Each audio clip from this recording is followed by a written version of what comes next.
We were just shocked. I said, how a person who went for a minor knee surgery could go into coma. I remember visiting him in the hospital. He was almost a vegetable. He couldn't hear, he couldn't talk, he couldn't recognize me, he couldn't move. I had to hold his hand and say, Shekhar, this is me, Pinky. And there were tears rolling down his eyes and my eyes too. It was terrible. I was aghast when I went and saw him because I saw what I did not want to see a patient to be in.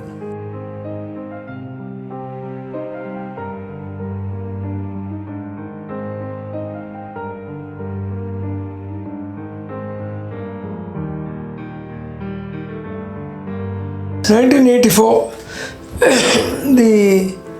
I had a small knee problem. Unfortunately, that year, I went to hospitals. And they made a mess of it, as people are aware, which was subsequently proved in many courts of law. And during the knee surgery, I think they made a mistake with the anesthesia. No, I don't think so. They made a mistake with the anesthesia.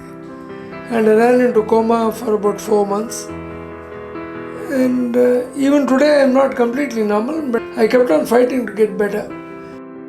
He's a fighter. Even while playing, he's absolutely like a tiger, full of action, and any Chandra tournament is like packed. He just fights it out, and there's not a minute where he's standing still. The smashes and the shots and the hoots and the clapping.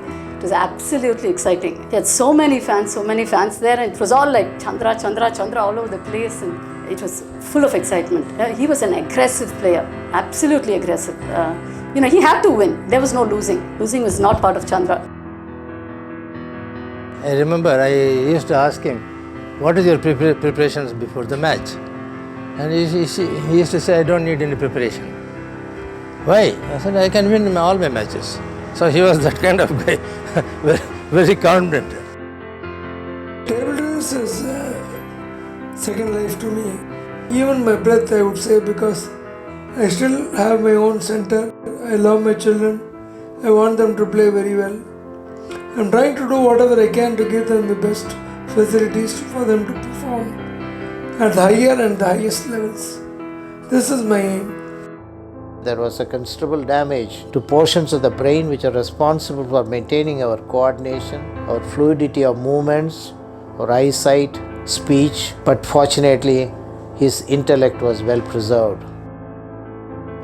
So that is one thing which has led to him fight the disease, fight the disability with grit and determination. Despite his handicaps and what you call his handicaps, he started this academy which needed a lot of work.